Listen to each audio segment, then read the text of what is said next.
बारामती लोकसभा मतदारसंघाच्या महायुतीचे उमेदवार सुनेत्राजितदा पवार यांच्या प्रचाराच्या नारळ फोडण्याच्या कार्यक्रमाच्या निमित्तानं उपस्थित असणारे आपल्या सगळ्यांचे सहकारी नवनाथ पडळकर, वासुदेव नाना काळे, चंद्रराव अण्णा तावरे, बाबाराजे जाधवराव, बाळासाहेब गावडे, रंजन काका तावरे, सुनंदाताई उदावंत, दिलीप खैरे, सुनील पोटे, अविनाश मोटे, सुनील वायसे, प्रमोद तावरे, प्रकाश जगताप, तसंच उपस्थित असणारे सुरेंद्र जेवरे, विजय बापू चिवतरे, मंगलदास बांदल, संदीप पवार, मिलिंद साबळे, दिग्विजय जगताप, अमोल देवकाते, हनुमंत लकडे, मनसेचे ॲडव्होकेट सुधीर पावसकर, ॲडव्होकेट विनोद जावळे, पोपटराव सूर्यवंशी, रासपचे घनश्याम देवकाते, प्रकाश देवतकाते, आठवले गटाचे सूर्यकांत वाघमारे, विक्रम शेलार, संजय वाघमारे, सुनील शिंदे, खरात गटाचे सचिन खरात, राजाभाऊ कांबळे, निलेश लोंढे, सुमेश भिसे, आमच्या जय मल्हार क्रांती संघटनेचे रामदास कोमणे, नानासाहेब मंदे, प्रहार जनशक्तीचे मृत्युंजय सावंत, रयत क्रांती संघटनेचे आमचे सहकारी निलेश देवकर, त्याचबरोबर इथं उपस्थित असणारे विश्वासराव देवकाते पाटील, प्रवीण माने, प्रदीप गारडकर, बाळासाहेब तावरे, केशव बापू जगताप, दिगंबर दुर्गाडे, किरण गुजर,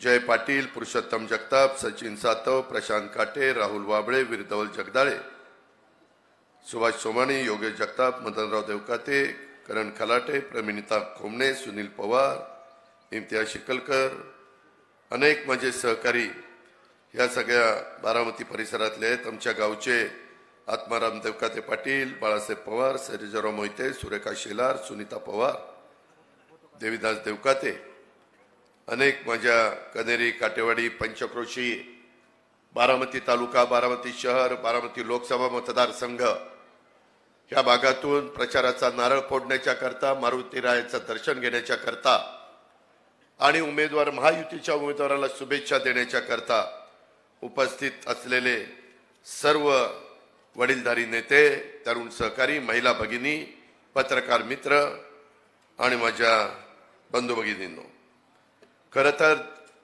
अनेक निवडणुका आपण कनेरीमध्ये जुन्या लोकांना आठवत असेल, अण्णांना, बाळासाहेबांना, विश्वनाथ बुवा गावड्यांना, खूप काही मान्यवर वडीलधारी इथं आहेत आणि 1967 सालापासून प्रचाराचा नारळाचा शुभारंभ आपण कनेरीच्या मारुती रायाच्या दर्शनाने त्या ठिकाणी सुरुवात करत असतो आणि परंपरा आपण जपलेली आहे. याही वेळेस आज नेमका शनिवार होता, परवा दिवशी आपण फॉर्म भरला. प्रचंड संख्येने उमेदवारी अर्ज भरण्याच्या करता माझ्या बारामती लोकसभा मतदारसंघाचे महायुतीचे सर्वच घटक हे एवढ्या प्रचंड संख्येने आले की अक्षरशः पुण्याची वाहतुकीचा खेळखंडोबा झाला, जामिंग झालं. सगळ्या कार्यकर्त्यांना तिथं पोचता पण आलं नाही, पण उत्तम अशा प्रकारचा प्रतिसाद आणि एक माहोल हा महायुतीचा बनवण्याचं काम ज्या माझ्या सहकार्यांनी केलं त्या सर्वांना धन्यवाद देतो. आजच्या या प्रचाराचा नारळ फोडण्याच्या कार्यक्रमाला, शुभारंभाला इथं आलेल्या सर्वांचं मी मनापासून स्वागत देखील करतो आणि त्यांचे आभार देखील मानतो. मित्रांनो, निवडणुका म्हटल्यानंतर आपल्याला नेहमी आपण उमेदवार असतात, विचार करतो कोण आपल्याला न्याय देईल, विश्वास देईल, आपली कामं होतील आणि त्या पद्धतीनं आपण मतदान करत असतो. मी सगळ्या महाराष्ट्रामध्ये सांगतो, तुम्हालाही सांगेन, ही गावकीची बावकीची निवडणूक नाहीये, ही देशाची निवडणूक आहे. देशाच्या 135 ते 140 कोटी जनतेचा कारभार हा कोणाच्या हातामध्ये द्यायचा. देशाला खंबीर नेतृत्वाची गरज आहे. गेल्या 10 वर्षाचा कारभार मोदी साहेबांचा आपण बघितलेला आहे. इतर पक्षांकडे नजर टाकली तर कुणी असा नेता आपल्याला देशाचा कारभार करेल अशा प्रकारचा आत्ताच्या घडीला तर विश्वास वाटत नाही. राहिलं नाव राहुल गांधींचं. ही निवडणूक सुनेची आणि मुलीची निवडणूक नाहीये, ही नणंद भाऊजाईची निवडणूक नाहीये, ही भावकीची निवडणूक नाहीये, ही मोदी साहेब आणि राहुल गांधी यांची निवडणूक आहे. कारण निवडून बारामती लोकसभा मतदारसंघातल्या 6 विधानसभेतनं उमेदवार ज्यावेळेस जाणार आहे त्यावेळेस दिल्लीमध्ये तिसऱ्यांदा जे पंतप्रधान नरेंद्र मोदी होणार आहेत त्यांना साथ देण्याचं काम जे उमेदवार करतील त्यांना विकासाच्या करता मदत होणार आहे. आपण बघितलंय अनेक गोष्टी माझ्या आधीच्या वक्त्यांनी त्या ठिकाणी बोलून दाखवल्या. मला कळालं की वेगवेगळ्या गोष्टीच्या बद्दल माझ्यावर आरोप केले जातात. मला काही अंगाला भोकं पडत नाही. बारामतीची जनता, कझेरीची जनता, काटेवाडीची जनता अनेक वर्ष मला ओळखते. गेले माझं लहानपण इथंच गेलेलं आहे. इथं पहिल्या सभा तिथं आपण घ्यायचो. नंतर इकडं आलो. इकडं जरा झाडं वाढल्यानंतर इकडं सभा घ्यायला लागलो.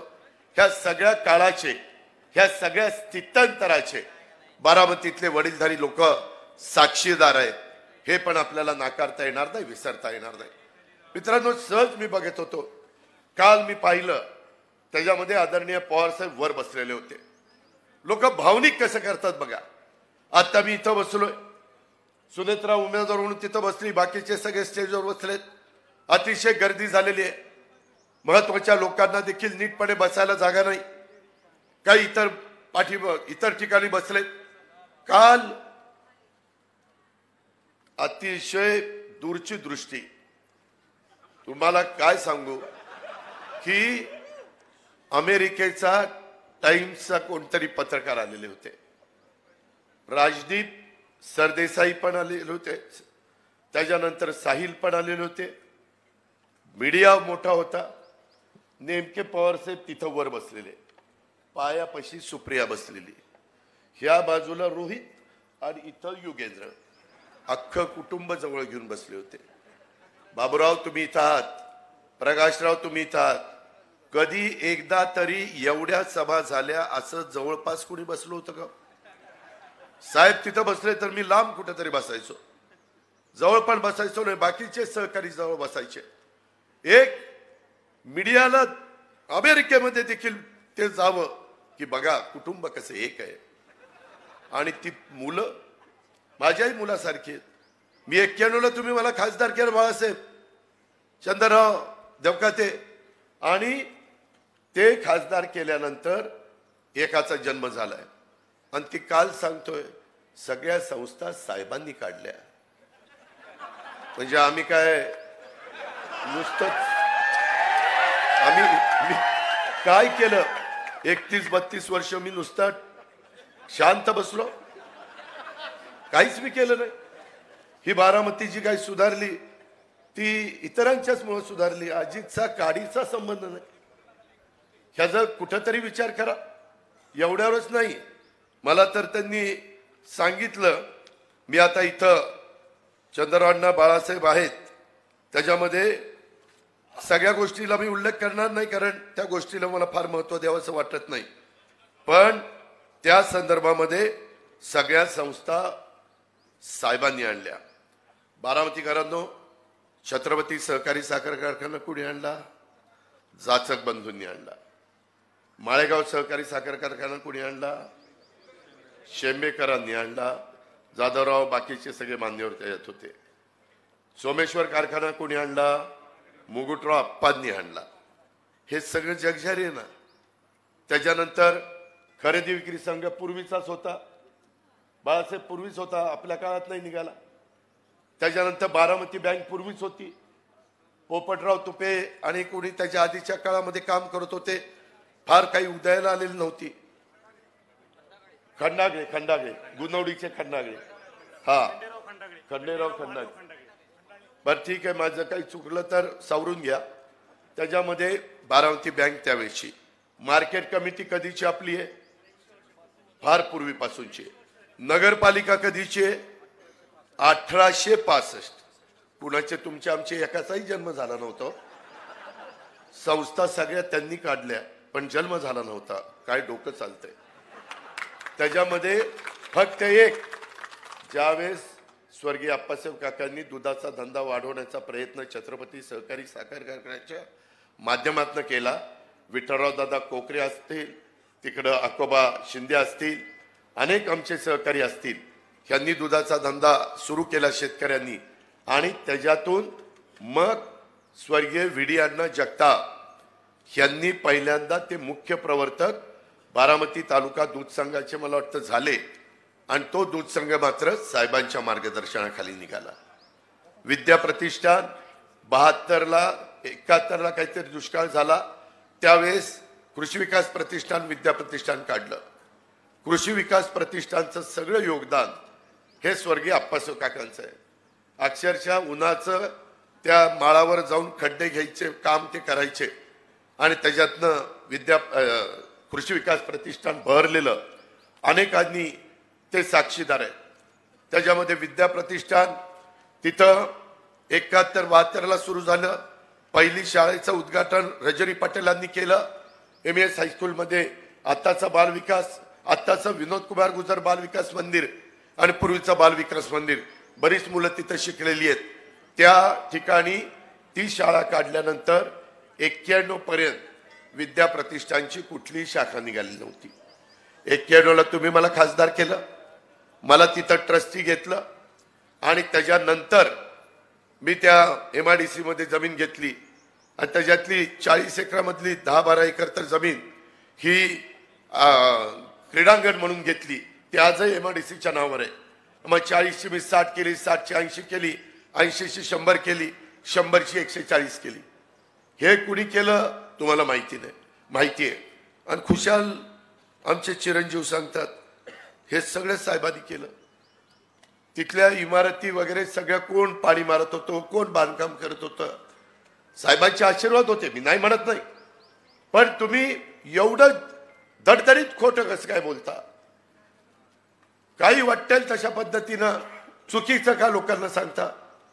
अरे तुमचे जन्म पण झाले नव्हते तरी तुम्हाला काही पहिलं कळायला लागलं का काय हे मला या निमित्तानं कळत नाही.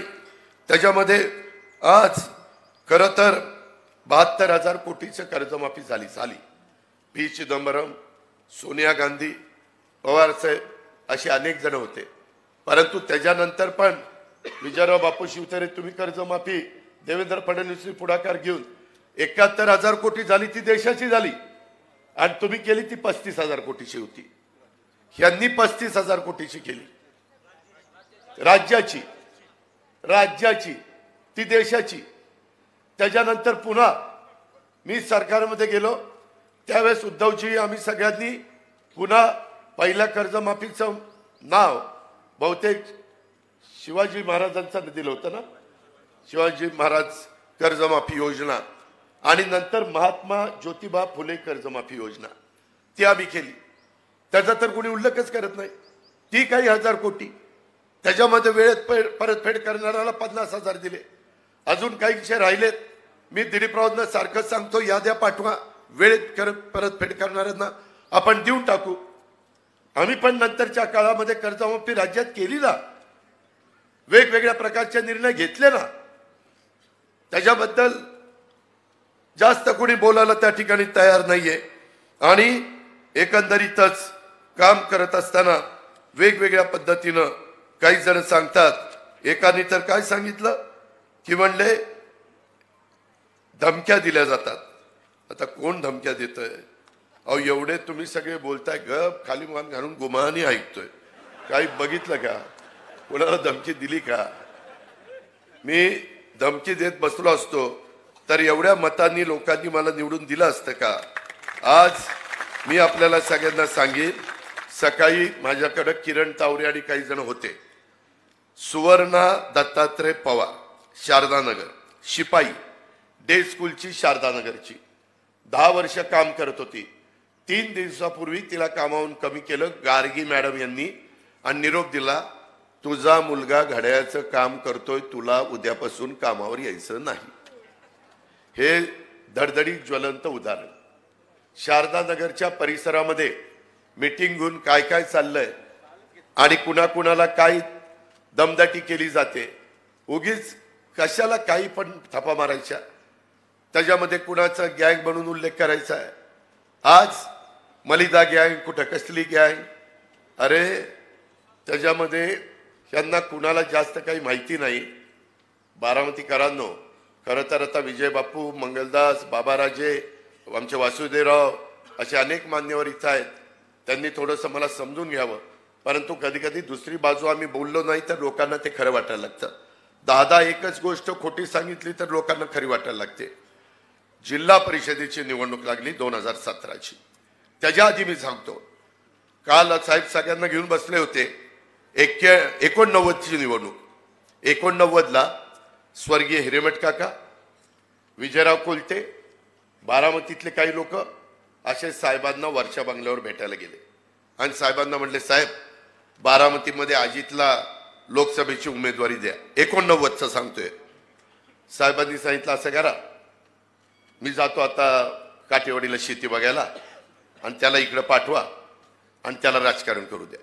एवढं सांगितल्यानंतर तोंडात मारल्यासारखी सगळी आली. त्यावेळेस जी निवडणूक झाली त्या 89च्या निवडणुकीत भाऊंच्या विरोधात बहुतेक लाला उभे होते, लालासाहेब काकडे, संभाजीराव काकडे, सॉरी संभाजीरावना लालाच म्हणायचे ना, आणि मग काय राव मला असं करत. त्याच्यामध्ये ते उभे असताना आपण सगळ्यांनी चांगलं काम केलं. बाळासाहेब गावडे तुम्ही याचे साक्षीदार. आपण ग्रामीण भागामध्ये अक्षरशः आम्ही पिंजून काढलं. आम्ही सगळी यंग टीम होतो आणि बारामतीतनं संभाजीराव काकडे साहेब इथले असताना पण आपण मताधिक्य दिलं. भाऊंनी माझं त्या शारदा प्रांगणामध्ये खूप कौतुक केलं. त्याच्यानंतर 91ची निवडणूक आली. 91च्या निवडणुकीमध्ये मात्र सगळे एकंदरीत हे बघितल्यानंतर सुप्रियाचं लग्न झालं आणि त्या लग्नातला सगळा कार्यक्रम सगळेच तुम्ही सगळे त्याच्यामध्ये सहभागी झाला. कार्यक्रम चांगला पार पाडला आणि त्यावेळेस काही उद्योगपतींनी, मी नावं पण तुम्हाला सांगू शकतो, ते म्हणले, अरे तुमचं कोणतरी घरातलं एखादं राजकारणात पाहिजे. तर ते म्हणाले, साहेब की आमचं ते अजित जरा त्याला इंटरेस्ट आहे, बाकी काही कुणाला इंटरेस्ट नाही. त्या दिवसापासून दुसऱ्या पिढीत राजूदादा, मी, जयंत पाटील, जयंत पवार, अभिजित पवार, श्रीनिवास पवार आणि रणजित पवार, मीच एकटा राजकारणात. हे बाकीचे सगळे धंदा पाणी करत होते. आता यांनी गेले 2 महिने सगळा धंदा पाणी सोडलं आणि निवडणुकीचं काम सुरू केलं. खोटं गळ्याच्या खरं बोलतो. त्याच्यामध्ये सगळेजण माझ्या कुठल्या प्रचाराला आले नाही, कुठं काही गेले नाही.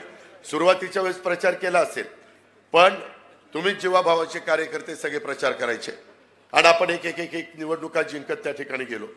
आता मात्र वेगवेगळ्या ठिकाणी जातात आमचे थोरले बंधू आणि प्रत्येक गावात वैयक्तिक आपल्याच गटाच्या कार्यकर्त्यांना घरी जाऊन भेट घेतात. आणि तुम्ही इकडे फिरू नका, पण जास्त पुढे तरी करू नका. काही काय ऐकवतात, हे आम्ही दादाचं काम करणार, बरं करा, पण जास्त पुढे तरी येऊ नका, स्तब्ध राहा. त्याचबरोबर आमदारकीला आम्ही तुम्हाला मतं मागणार नाही, पण खासदारकीला तरी मतदान करा. लोकांच्या मध्ये संभ्रम असताना निवड करतात. मित्रांनो, कृपा करून ह्या प्रचाराला बळी पडू नका. आज आपल्याला शिवाजीराव शिवतरेंनी जे सांगितलं, विजयराव शिवतरेंनी सांगितलेलं वेगवेगळ्या प्रकारचं, मी त्या काळामध्ये पदमसिंह पाटलांच्या मागे लागून जनाई शिरसाईचं पाणी बारामतीकरांना आणलं. ते माझे सख्खे मेवणे होते. त्याच्यावर त्यांनी ऐकलं, मी त्यांच्या घरचा जावई, मी 1 रुपया घेतला नाही. घेतला का? 1 रुपया घेतला नाही. ती जावायची अंगठी पण घेतली नाही. पण त्याच्यामध्ये मी डॉक्टरांना म्हटलं, डॉक्टर साहेब, आमच्या या जिरायत भागात ही फार महत्वाचं आहे, तुम्ही पाटबंधारे मंत्री मला मंजूर करून द्या. तुमचा फक्त कोंबडा काढला, तुमची सही झाली की माझ्या जिरायत भागाचं कल्याण होतं. मित्रांनो, आम्ही एकदम लहान होतो त्यावेळेस लोक सांगायची, नाझरं झालं की बारामती आणि पुरंदरचं कल्याण झालं. नाझरं झालं, पुरंदरचंही कल्याण झालं नाही, बारामतीचंही कल्याण झालं नाही. कॅचमेंट एरिया आहे त्याला कमी. आत्ताही मला बाबाराजे जाधवराव काकून सांगत होतं, गराड्याला पाणी सोडा. आत्ताच 10 मिनिटापूर्वी आमचं बोलणं झालं. कारण तिथं पण कॅचमेंट एरिया कमी आहे. जसं वीरला, भाटगरला, नीरादेवगरला, गुंजवणीला, चास कमानला, पवनेला, कुकडीची 5 धरणं, घोड, कोयना, उरमोडी आणि कनेर, त्या धोंबलकोडी यांना जसं कॅचमेंट एरिया आहे तसं आपल्याला नाही, तसंच उजनीला नाही। वरची सगळी धरणाची भांडी भरली की मग उजनीला आमच्या पाणी येते आणि मग उजनीवर जे काही आर्थिक सुबत्ता नांदलेली आहे, यंदा कमी पाऊस झाला त्याच्यामुळे आपण सगळेजण तिथली अडचणीत आलेलो आहे, पण ही परिस्थिती आहे। आम्ही इथं अण्णा आहेत, माळेगाव कारखान्यांनी मला वाटतं काही पैसे पलीकडच्या श्रीरामनी दिले, काही माळेगावनी दिले आणि केटीवेर केले नीरा नदीवर आणि त्याच्यानंतर मग कारखान्याचे पैसे परत दिले असं काहीतरी झालं। आपल्याला वाटलं कोल्हापूर बंधारे झाले की आपलं सगळं नदीचा दोन्ही भाग, माझा खंडाळा तालुका, फलटण तालुका, पुरंदर तालुका, बारामती तालुका, माळशिरस तालुका, इंदापूर तालुका सगळा चांगला होईल। परंतु काय अवस्था होती ते आपण बघतोय, आपण प्रयत्न करतोय। केटीवेर नाझऱ्यापासून खालपर्यंत संगमापर्यंत सोनगावपर्यंत त्या ठिकाणी केले। तिथंही काही पाऊस पडला की एकदम पडतो, नाहीतर काहीच पडत नाही, त्याचाही म्हणावा असा उपयोग झाला नाही। त्याच्या संदर्भात पुरंदरच्या वेळेस दादा जाधवराव राज्यमंत्री होते, मी त्यावेळेस कृष्णा खोऱ्याचा मंत्री होतो। दादा जाधवराव आमचं सगळ्यांचं चाललेलं होतं की एक केलं पाहिजे। मित्रांनो, 220 कोटीचं टर्नकी बेसिसवरचं टेंडर IVRCL ला दिलं आणि 35,000 एकर बारामती आणि पुरंदरची जमीन त्याच्यामध्ये बिझनेसच्या करता घेतली। दुर्दैवाने ते खराब पाणी आहे आणि त्याच्यामधनं जी घाण येते त्या बाटल्या प्लास्टिक बिस्टिक त्याच्यामुळं सारख्या मोटारी बंद पडतात। आता आम्ही एकनाथराव शिंदे देवेंद्रजी आम्ही 54 कोटी रुपये त्याला दिलेले। पुरुषोत्तम दादा इथं आहेत, त्यांना सांगितलं होतं की टेंडर सोमेश्वर कारखान्यांनी भरा की जेणेकरून काम दर्जेदार होईल आणि तशा पद्धतीनं आता काय होतं मला माहित नाही, पण ह्या सगळ्या गोष्टी आपण करतोय तरी देखील आपलं काही पाण्याचा प्रश्न सुटला नाही। काही बाबतीमध्ये नीरा डाव्याला अडचणी आल्या, परंतु मी पुन्हा सरकारमध्ये गेल्यानंतर आम्ही दत्तामामा भरणे बाकीच्या सगळ्यांनी त्याच्यामध्ये काही गोष्टी केल्या, त्यामुळं इंदापूर तालुका, बारामती तालुका, पुरंदर तालुका पाण्यापासून वाचला। आज देखील तुम्हाला पाणी चालू आहे, कॅनल चालू आहे आणि जून पर्यंत तो कॅनल होणार नाही अशा पद्धतीनं त्यांनी त्या ठिकाणी आपण ह्या सगळ्या गोष्टी केल्या। ते झाल्यावर आम्ही एवढं सगळं केलं, तेही राज्यमंत्री होते, मी पण कॅबिनेट मंत्री होतो आणि आम्हाला आता कळे ना एवढं सगळं करून काही पाण्याचा प्रश्न सुटत नाही। वरसगाव पंचायत, खडकवासला, टेमघर तर प्यायला जातंय पुण्याला, दिवसेंदिवस पाणी कमी होतंय, मात्र सिवरेज ट्रीटमेंट प्लांट मधलं पाणी हे आपल्याला त्या ठिकाणी मिळतंय, त्याच्यातनं काही आपली शेती हिरवीगार होईल। पण जोपर्यंत आम्ही मुळशीचं पाणी पुण्याला प्यायला आणत नाही आणि टाटाला आम्ही सांगत नाही की टाटा तुम्ही त्या ठिकाणी तुमची जेवढी वीज आहे तेवढी राज्य सरकार तुम्हाला देईल ग्रीडमधनं आणि तुम्ही पाण्यावर वीज तयार करता ती करू नका। आता पाण्याची खूप गरज माणसांना आणि शेतकऱ्यांना आहे, त्याबद्दलचा पण प्रस्ताव विजयराव तुम्ही त्या सरकारमध्ये असताना ती कमिटी नेमलेली होती सुर्वेची, अविनाश सुर्वे, त्याचा अहवाल आलाय। अविनाश सुर्वेंनी मला सांगितलं, देवेंद्रनी पण सांगितलं, आता ती योजना ती आपल्याला त्या ठिकाणी करायची। वीरचं ओव्हरफ्लोचं पाणी बऱ्याचदा ओव्हरफ्लो होऊन खूप पाणी वाहून जातं, त्याचा उल्लेख मध्ये विजयरावांनी पण सासवडला केला, मी सुप्याला केला। तिथनं तुमचा तर विश्वासच बसणार नाही, तेलंगणाच्या मुख्यमंत्र्यांनी 2 लाख हॉर्सपॉवरचे पंप बसवले। किती? 2 लाख हॉर्सपॉवर। आपल्याला एवढं हॉर्सपॉवर लागतच नाही, आपल्याला फक्त 1.5 महिन्यात जास्तीत जास्त पाणी वाहणार आणि कर्नाटकला आणि तिथून समुद्राला जाणारं उचलायचं आहे आणि त्याच्यातनं आपली सगळी भांडी, नाझरा असेल, आपले तलाव असतील, आपली शेततळी असतील, जेवढी काही साठवण तलाव असतील ते सगळे भरून केटीवेर भरून घ्यायचे, हा आपला प्लॅन आहे।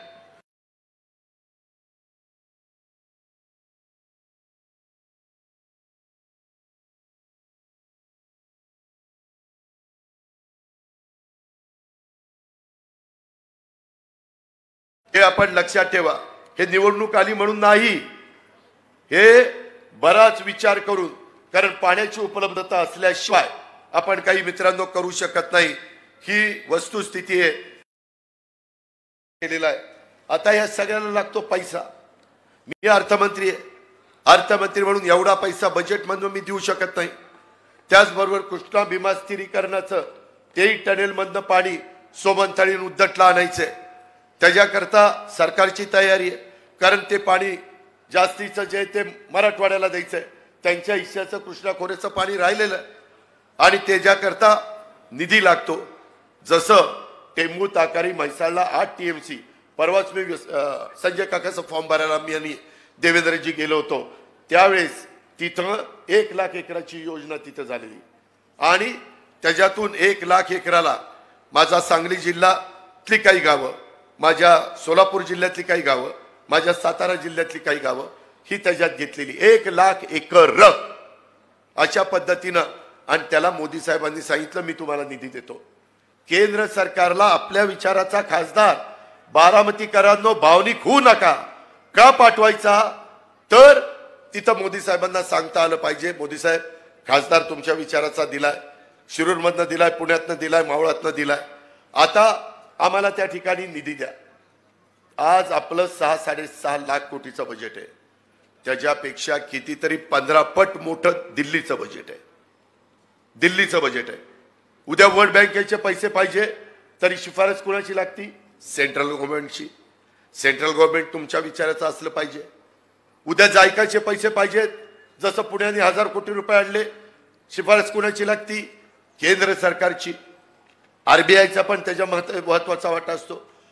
प्रचाराचा नारळ फोडताना आता दिवस कमी राहिलेले आहेत, अजिबात कुणी भावनिक बनू नका। मी तुम्हाला स्पष्टपणे सांगतो बाबांनो, तुमच्या पुढच्या पिढीचा आणि आताच्या पिढीचा आता टेक्नॉलॉजी एवढी मोठी निघालेली आहे की ऑर्डर दिल्यानंतर ठराविक काळामध्ये मशिनरी आणि ऑर्डरच्या निमित्तानं कामं झटपट होतात। बोगदाही खांदायला पूर्वी वेळ लागायचा, आता ते मशीन जेवढा बोगदा खांदायचा तेवढा त्याचा घेर असतोय आणि इकडनं मशीन सुरू करतात, तिकडनं सुरू करतात, मधी होल पाडतात, इकडून पुन्हा त्या होलला तिकडं, तिकडून इकडं। आम्ही आता मुंबईमध्ये कोस्टल रोड असेल तिथं काही बोगदे, आपल्या इतर ठिकाणी वेगवेगळ्या प्रकारचे बोगदे आहेत। आता पुण्यावरून मुंबईला जाताना घाट आपल्याला वाचावा म्हणून पण बोगद्याचं काम एकनाथराव शिंदेच्या नेतृत्वाखाली मोठ्या प्रमाणात रस्ते विकास महामंडळ करतंय। मित्रांनो ते शक्य आहे।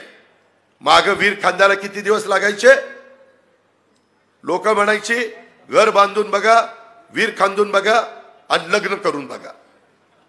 आता ही लांबड भला मोठं ते पोकलँडचं थोबाड आणलं, कचा उलटतं ते, मला कचा मला नोटीसच आली आणि लगेचच वीर, लगेच ही गोष्ट शंकरा जरा ऐक, त्याच्यामध्ये ही परिस्थिती आहे आणि ह्या पद्धतीनं आज सगळं बदललेलं आहे।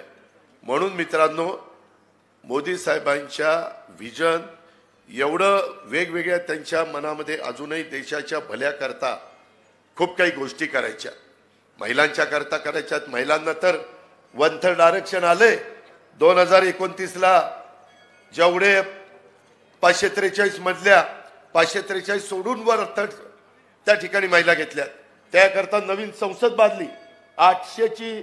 सुधीर पाटसकरजी त्याची कॅपॅसिटी 800 माणसांची। आता आमच्या राज्य सरकारमध्ये देखील विजयराव आपल्या इथं 288 जागा आहेत, त्याच्यामध्ये 288 त्याच्या 1/3 96 महिला कंपल्सरी तिथे येणार आहेत। बिल पास झालं, कायदा केला, घटनेमध्ये दुरुस्ती केली, अमेंडमेंट केली, ह्या सगळ्या गोष्टी झाल्यात। 5 लाखापर्यंत तुम्हाला विम्याचं संरक्षण दिलंय, 1 रुपयामध्ये पीक विमा दिलाय। कुठलं धान्य, मला आता वेळ नाहीये, नाहीतर ऊसाचे दर, पहिले साखर, इथं साखर कारखान्यामध्ये अभ्यास असणारी माझ्यापेक्षा अभ्यासू माणसं इथं आहेत, त्यांना विचारा, अहो 17 रुपये किलोनी साखर चालली होती आपली, कारण तेव्हा बंधन नव्हतं। मोदींनी अमित शहानी बंधन काय घातलं, 31 रुपयाच्या आत साखर विकली जाणार नाही, त्याच्यामुळं 31च्या वर भाव साखर मिळायला लागली। आता काहीतरी 35, 36, 37 रुपये भाव आहे आणि त्यामुळं आपल्याला FRP दरवेळेस वाढवत आहेत। ज्यूस टू इथेनॉल त्यांनी सुरू केलं, इथेनॉलमध्ये पैसे मिळत आहेत। कोजन सुरू केलं, त्याला पैसे कमी मिळत होते. एकनाथ शिंदे देवेंद्रजी मी त्याच्यामध्ये ₹1.5 अनुदान वाढून दिलं. जिथं 4.5 आहे तिथं आता 6 देणार. काहीशे कोटी रुपये लागणार आहेत. परंतु माझ्या ऊस उत्पादक शेतकऱ्यांना ऊसाचा भाव चांगला मिळण्याच्या करता राज्य सरकार हे सर्वसामान्यांचं आहे हे शिंदे साहेब सांगतात, म्हणून आपण ते केलेलं आहे. मित्रांनो, किती गोष्टी तुम्हाला या निमित्तानं मी सांगू की त्या बाबतीमध्ये ह्या सगळ्या गोष्टी तुम्हाला समजतील. मी मगाशी बोलता बोलता राहिलो. ही जोडी इकडं पायाच्या पुढे जरा बसली होती ना, त्याच्यातल्या 17ला स्वतः माझे थोरले बंधू राजेंद्र पवार मला म्हणले माझ्या रोहितला जिल्हा परिषदेचे सदस्य केलं पाहिजे. कुठला गट कुठला गट कुठला गट, शेवटी मी हा गुणवणी आणि श्रीसुफळ गट निवडला. साहेबांना फोन केला. साहेब म्हणले अजिबात नाही, राजकारणात दुसऱ्यांनी यायचं नाही, धंदा पाणी करा, बारामती ॲग्रो बघा. म्हटलं साहेब ते वडील पण फार आग्रही आहेत आणि तोही खूप आग्रही. मी सांगतोय ना, नाही फोन दिला ठेवून. मी पुन्हा रात्री राजूदादाकडे गेलो. मला गावातल्या एकाने सांगितलं राजूदादांनी अपक्ष फॉर्म रोहितचा भरायचं ठरवलेलं आहे जिल्हा परिषदेला. हे सगळं गुणगान गातायत ना, दादानी असं केलं दादानी तसं केलं.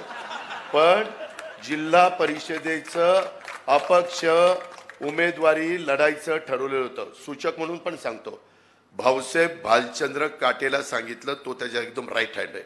एकदम एकदम म्हणजे असं ते म्हणजे आम्ही पण बाळूला माहिती आहे त्या ठिकाणी कोजागिरी पौर्णिमेला दूध बीत प्यायचो, एकत्र गप्पा मारायचो.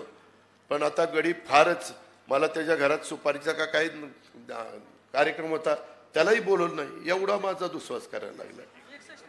सॉरी 61 भाऊसाहेबाचीच 61. सॉरी मी चुकून म्हणलं, सुधरून घेतलं. बरं असं मधनं मला सुधरून घेत चला. त्या संदर्भामध्ये त्याला सूचक म्हणून फॉर्म रोज सही करायला सांगितली. मी साहेबांचं न ऐकता परस्पर AB फॉर्म तर माझ्याच हातात. म्हटलं धर बाबा भर बाबा, आणि त्याला तिकीट दिलं. नंतर ती म्हणला दादा मला हडपसरला उभं राहायचं. अरे म्हणलं एकाच जिल्ह्यामध्ये आपण सगळी लोक म्हणतील पवाराशिवाय यांना कोणी दिसत नाही का, तू असं कर, तिकडं कर्जत जामखेड एक दुष्काळी भाग आहे, तिथं तू उभं राहा, तिथं काम कर. तिथं माझंही काम थोडं बहुत आहे. मागं काही मंडळी मला पण तिथं उभा, काही मंडळी नाही, हे सतीशराव काकडे मला वाटतं 10 वर्षापूर्वी मला म्हणले होते की तुम्ही तिकडं जा, कुठं कर्जत जामखेडला, तुमचे काय असेल तिथं घाला म्हणणार नाही, करा म्हणणार, काय काम करा. आणि इथं कोण द्या, सुनेत्रा पवार द्या. हे आमचे विरोधक द ग्रेट सतीश काकांनी मला, काकडे साहेबांनी सल्ला दिलेला होता. त्याला म्हणलं ही अवघडच झालंय, लोक म्हणतील आता नवरा पण बायको पण असं काय चाललंय. आणि मी काही त्या भानगडीत पडलो नाही. मला काकांनी आग्रह केला पण मी काही पडलो नाही त्याच्यात. मी हे सगळं खरं सांगतोय, तुम्हाला सगळ्यांना माहिती आहे. शिवाजीराव कैलास, मी खोटं त्या ठिकाणी बोलत नाही. संग्राम, तुझ्यामध्ये कुठल्याही परिस्थितीमध्ये ह्याच्यात चुकीचं त्या ठिकाणी होत नाही, हे आपण सगळ्यांनी लक्षामध्ये घ्या. आणि ह्या सगळ्या घटना शेवटी आम्ही निवडून आलं. साहेब पण मला चिडले की कशा करता तू नाही ते करत असतो, ऐकत नाही, हट्टीचं आहे, अमकं आहे तमकं आहे. आता ठीक आहे, बोलणी तर खावीच लागतात वरिष्ठांची, ती तर आपल्या मराठी संस्कृतीमध्ये चालतंच ह्या सगळ्या गोष्टी. आणि आता अगदी बाबा तेही एक राहिलं, हडपसरला मी म्हणलं अरे तिथं ह्याला तिकीट आपल्या चेतनला, आणि तिथं कुठं चाललाय. नाही म्हणलं माझ्या सासऱ्याचा मगरपट्टा आहे तिथं, मला सोपं जाईल. अरे म्हणलं मगरपट्ट्यावर कसं काय हडपसर जोडायचं, 5.5 लाख मतं, फार तर फार मगरपट्टा 25,000चा, 25,000 कुठं 5.25 लाख कुठं. म्हणलं आपलं तिकडंच चल. आणि तिकडं त्याला तिथं तिकीट दिलं. मगरपट्ट्यामध्ये देखील त्यांनी मागणी केलेली होती. काही गोष्टी सुनील तटकरेंनी सांगितलेल्या आहेत, त्याच्या मी खोलात जात नाही. परंतु आज आता तिथं पोकळी निर्माण झाली. काहींना आत्ताच आमदारकीची स्वप्न पडायला लागली. आता काय सांगू, त्याच्यामध्ये अशा पद्धतीनं ह्या सगळ्या गोष्टी सुरू झाल्या. सांगावं तेवढं थोडं आहे. मला वाईट हेच वाटतं की बाबा आम्ही सगळ्यांना न्याय देण्याचा प्रयत्न करतोय, सगळी कामं करतोय. कनेरीकर त्याचे साक्षीदार आहेत. लाकडी लिंबोडीची उपसा सिंचन योजना आम्ही दत्तामामांनी देवेंद्रजींच्या मागे लागून आता मंजूर करून घेतली. त्याच्यातनं पण वरचं सावळ, जैनकवाडी, कटफळ, तिकडचा कनेरी, काटेवाडीचा वरचा भाग हाही त्याच्यातनं बागायती होतं. मला वाटतं आपली 7 गावं आहेत आणि 9 गावं इंदापूरची आहेत. 9 आणि 7 अशी काहीतरी ती स्कीम आहे 16 गावांची. ती काही कोटीशी, काही 300 का काही कोटी रुपयाची आहे. ह्या पद्धतीने आपल्याला कामं करायची. त्याकरता केंद्रामध्ये मोदी साहेबांना नुसतं विरोध करणारा खासदार नको. 10 वर्ष विरोध करून काही एक काम आपलं झालं नाही, एक काम आपलं झालं नाही. आणि पुन्हा 5 वर्ष, 15-15 वर्ष जर आपली वाया गेली बारामती लोकसभा मतदारसंघाची, तर निम्म आयुष्य वाया जाते ना. नोकरीला लागल्यावर 30 वर्षांनी ती रिटायर होतोय.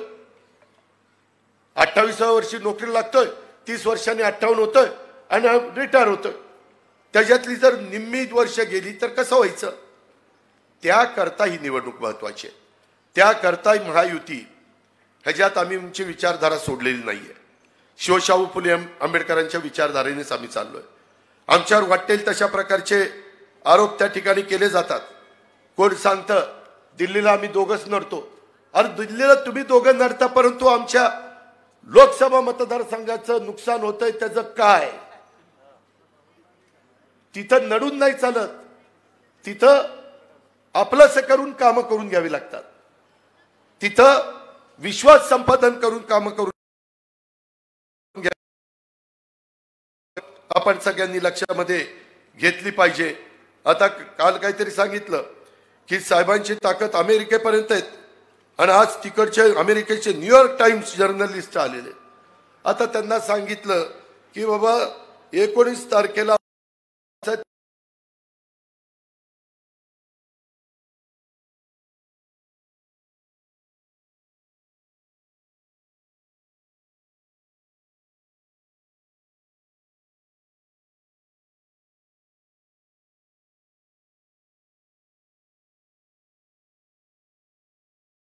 जवळ केलं जातंय आणि त्याच्यातून काही भ्रम पसरवला जातोय. 25-15चा निधी, राज्य सरकारचा निधी, डीपीडीसीचा निधी, जिल्हा परिषदेचा निधी, CSR. सुप्याच्या लोकांना माहिती आहे की CSR किती मधी बोरकरवाडीला, तरडोलीला, मोरगावला दिलेला आहे. कोट्यावधी रुपये त्या ठिकाणी दिलेले आहेत.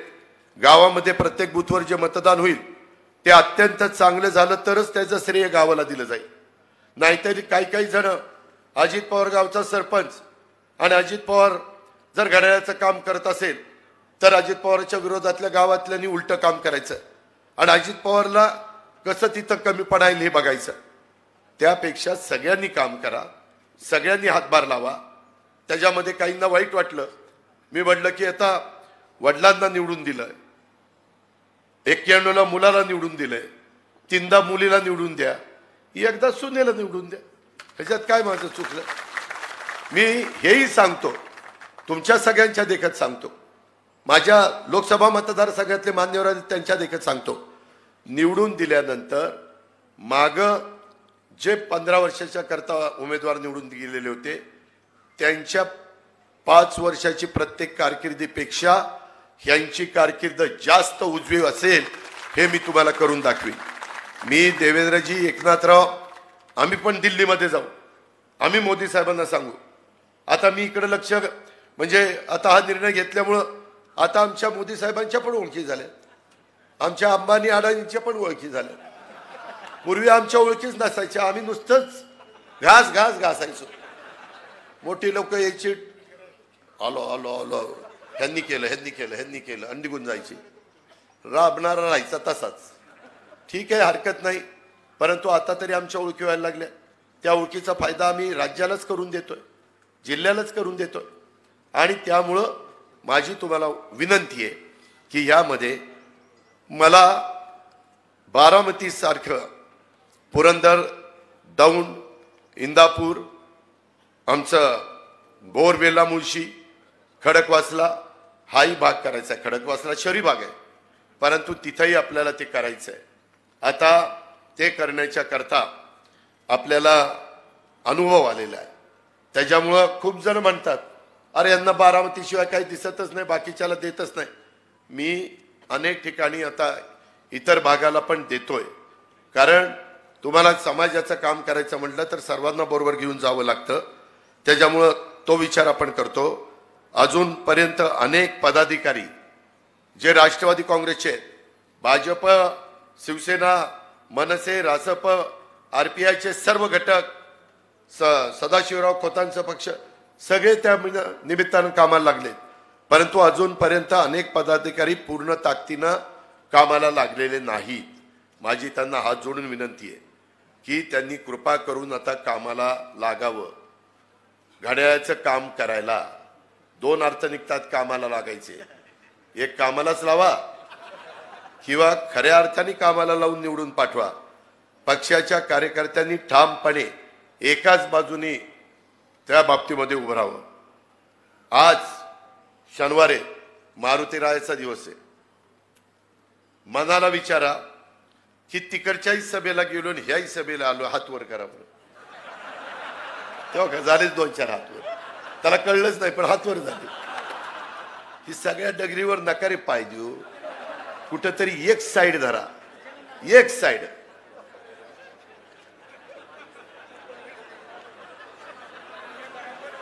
माझी विनंती आहे की खरंच कुणी किती भावनिक, शेवटच्या सभेला पण भावनिक होतील, कदाचित काही अश्रू डोळ्यात येतील काहींच्या. भावनिक होऊ नका. प्रपंचाचा प्रश्न आहे. ह्या आपल्या नीरा उजव्या डाव्या कालव्याचंही पाणी कमी झालेलं आहे, त्यालाही आपल्याला पाणी जास्त आणायचंय.